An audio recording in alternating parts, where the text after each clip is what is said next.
Seriously though, how could you have the baby of a guy who divorced you? Oh, maybe you couldn't forget about me. Did you think that keeping the baby might bring me back to you? Really, is that it? He was being beyond ridiculous. Looking back on it now, it was really a good decision to break up with him. If I had stayed with such a moron, I would never have found the happiness I have now. Today, I would like to talk about my unforgettable stained past and my rebellion. My name is Dawn. I am a 53-year-old housewife who takes pleasure in doing chores in a leisurely manner while watching the news in the morning. I was 38 when it all started. I was living an ordinary life with my husband, Matt, but I started to feel a bit of uneasiness in our marriage. Whenever I spoke to him, he would only respond with, "Oh yeah? And so?" I felt he was strangely overbearing or indifferent to me. When I tried to continue the conversation, he would say, "I'm busy." He cut me off. I was treated roughly, or rather unkindly. He wasn't always like that, but more of a talker. If he had a chance, he came up with jokes and tried to make me laugh. I had no idea what caused his transformation. It was so abrupt that I thought I had done something wrong, but nothing came to mind. Then one day, I found a faint smudge of lipstick on the back of the shirt that he had left me to wash. He was wearing it on the day he said he had to work late. His office was male-dominated. I didn't think that there was a male colleague who put lipstick on and leaned on his back. If there was, it was scary to imagine. Maybe it was a woman. The thought naturally came up in my mind. But a single smudge of lipstick wasn't hard evidence. He could say someone tripped and bumped into him or any other excuses. I thought I would have to wait and get some more evidence. I carefully checked his behavior to see if there was anything unusual. Ironically, just by being a little more aware, I found a raft of evidence of cheating. For example, when we were in bed at night, he always needed to go to the bathroom around 2 a.m. I had never suspected it before, but it seemed that he was on the phone with a woman at that time. I once saw a long hair coming out of the inside of his suit. I also found a trace of what appeared to be lipstick on his handkerchief after a close inspection. The final nail in the coffin was when I borrowed his car for the first time in a while. It was a lip balm. Unless he was a fan of colored lip balm, I thought it was going to be the most exculpatory evidence ever. Married for 10 years. I felt the frustration of losing him to some random woman and the despair of not wanting to be alone. My love for him started pouring out. I wondered if there was really no way to start over. Was there anything I could do to make him come back to me? Was there a way to make him fall in love with me again? Just as I was twisting my brain, my suspicion of pregnancy came to light. I thought the timing was a gift from God. We had no children. The cause of his infidelity was that we were stuck in a rut. If so, the pregnancy might have been a chance for him to change. I gave him the news with hope. However, he said, "No way, give me a break. What a pain in the ass. Let's divorce." I couldn't believe my ears. Well, now that I think about it, I guess I was too naive. It was rare that a husband who was cheating on his wife straightened up and became faithful all of a sudden. It only happened in movies. Despite all that, I believed at the time that we still had a chance. We had known each other for a long time after all. "How dare you? It's your baby!" "I'm sure the baby is better off without a father like me. And you already know, don't you?" My heart skipped a beat when I saw the smirk on his face. I'm having an affair. I had planned to use the pregnancy as an opportunity to reconcile our relationship without acknowledging his adultery. I felt as if I had been pushed off a cliff. I thought that if the affair came to light, the marriage would become strained and he would not come back.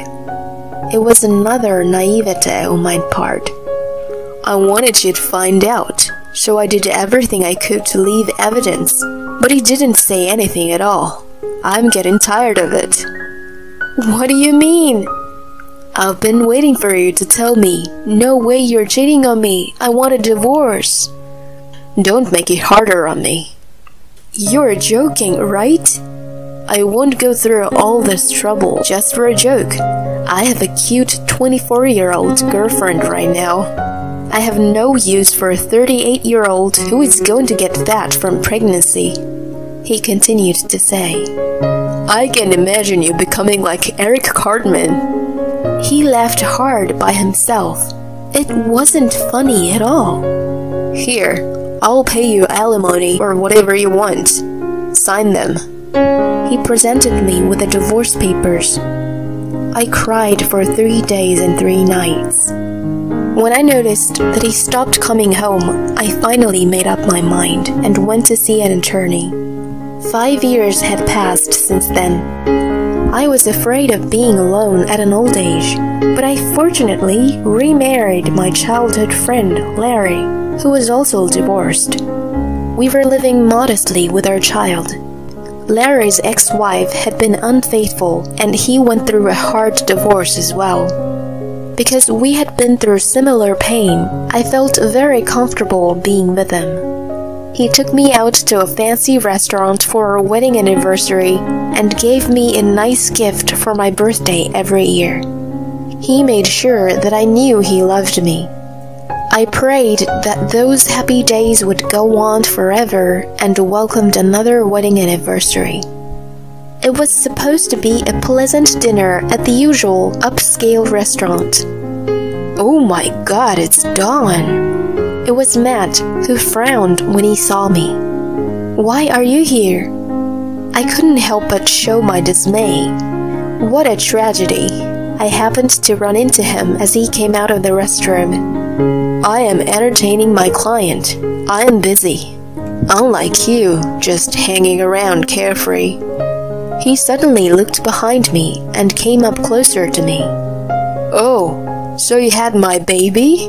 That's disgusting. He pulled up the boy's hand and said something outrageous while staring at him. Seriously though, how could you have the baby of a guy who divorced you? Oh, maybe you couldn't forget about me. Did you think that keeping the baby might bring me back to you? Really, is that it? He smirked while he pulled the boy's hand and spun him around on the spot. The boy's face gradually became red and scrunched up.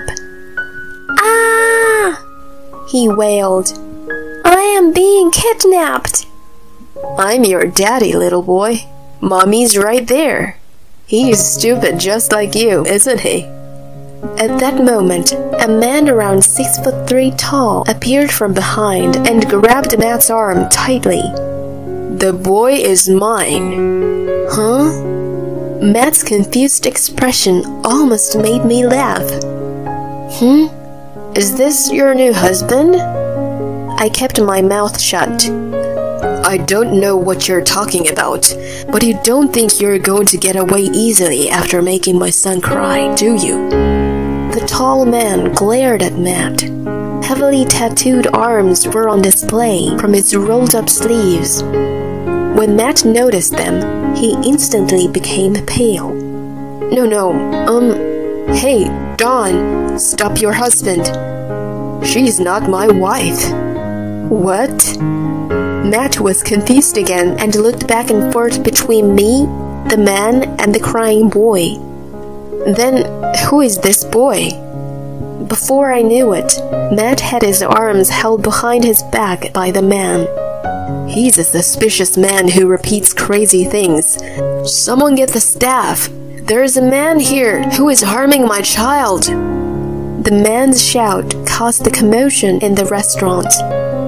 I was thinking my precious wedding anniversary was becoming eventful and smiled. It became better than I expected by a coincidence.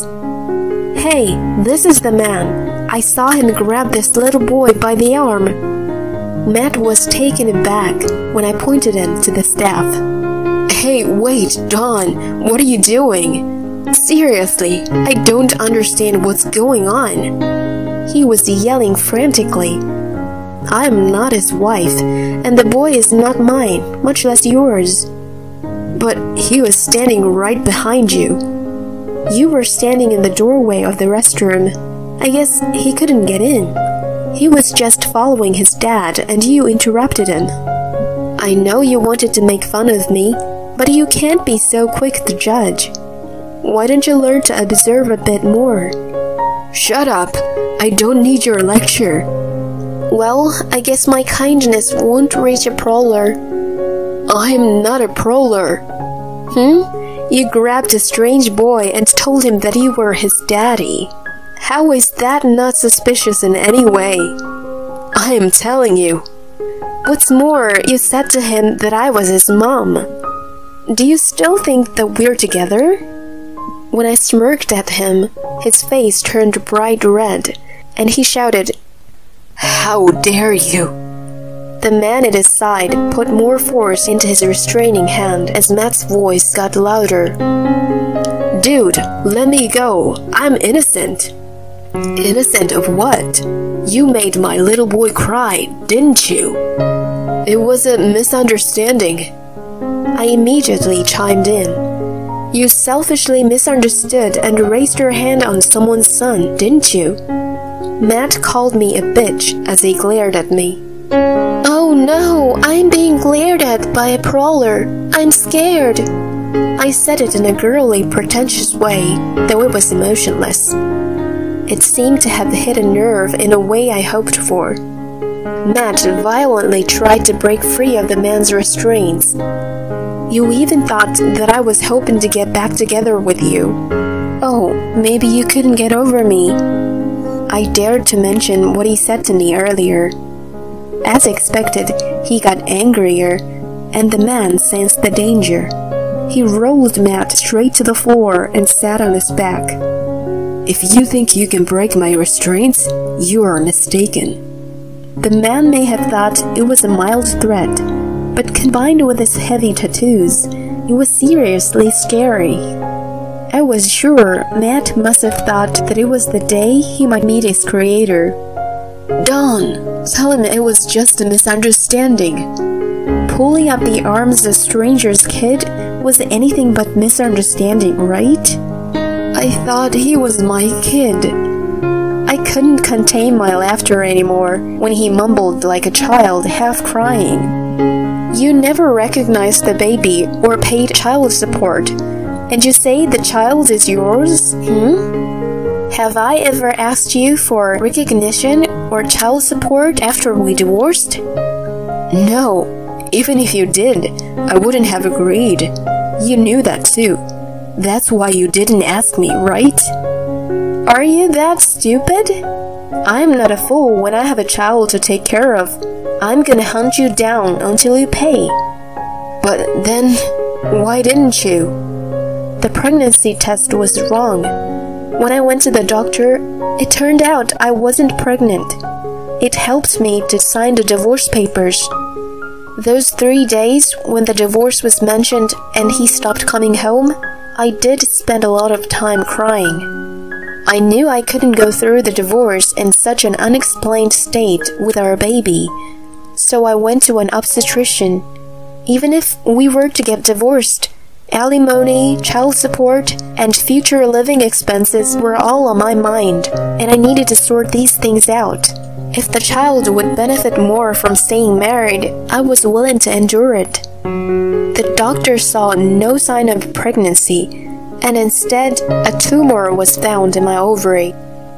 When I was admitted for surgery, the woman whom I shared the hospital room with was the mother of my current husband. I had known him since we were little, so I knew his parents too.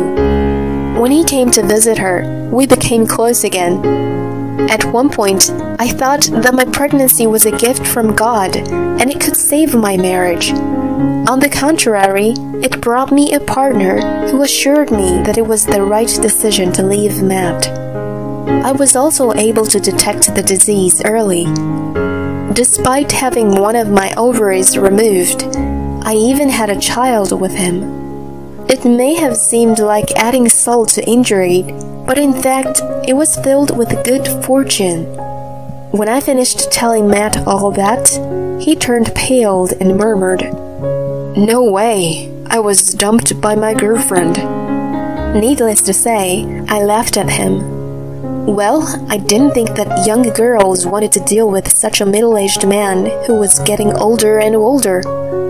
At that moment, police officers showed up. Apparently, the staff had called them. Matt received a stern warning from the police. The misunderstanding was cleared, and he sincerely apologized to the boy's family. The incident was solved without a criminal charge against him. The police seemed to really scare him to the point of changing his attitude. I received an apology from him as well. He didn't know where I lived, so he went to my parents and showed his remorse. He apparently realized that he was wrong for leaving me in the worst possible way. He was getting older, was dumped by his girlfriend, and no one wanted to be with him anymore. He was completely broken down by the whole affair and felt lonely with no one to comfort him. Well, I didn't care if he apologized. I continued to ignore him. If I hadn't bumped into him there, I never really thought of him anyway. Incidentally, Larry noticed that I was gone for a while and came to check on me that day. He thought that it may have been the first and the last chance for me to get back at Matt. He dared to watch the situation from shadows. Of course, I was going to jump out if anything happened, but the man who was holding him down was so strong. He said he went to school in New Zealand and was a rugby captain. Wow, there was no place for me then. He was so scary. I thought he was a member of Hell's Angels. He started chuckling, which made me laugh too. Normally, I would have thought he wasn't manly, but he didn't need to be involved in my ex-marriage matter. It was something I should have solved by myself. I realized that I didn't have the strength at the time of the divorce. My actions were to divorce Matt as he wished and receive market-rate alimony from him. I knew that reality didn't always work out like in movies. There was no way I was going to demand an unbelievable amount, and I also had lost the power to resist. I was finally able to speak up to Matt with unwavering determination. I thought that I became stronger in a real sense. I could really focus on Larry and my child after that. Strangely, our wedding anniversary that year marked a new beginning for me. Now, Larry is a freelance architect. I have quit my part-time job, and I'm enjoying being a relaxed housewife with a doubled salary. When I tell my somewhat rebellious pubescent daughter to do something, she complains, but when I don't, she quietly helps me. Larry and I keep it a secret that she has an irresistible teenage rebellion quality. Since I gave birth at an advanced age, I have only one child. The three of us and 2 dogs are enough to make a cheerful house, though. Matt and I had a hard time conceiving, but with Larry, I was able to get pregnant, even with only 1 ovary. I guess this is a fate in a sense, the dream of marrying my own special person, which I secretly longed for when I was a child. I never thought I would be able to fulfill it through a second marriage. It's almost like a fairy tale. I cherish the happy days that come as a matter of course, but never take them for granted.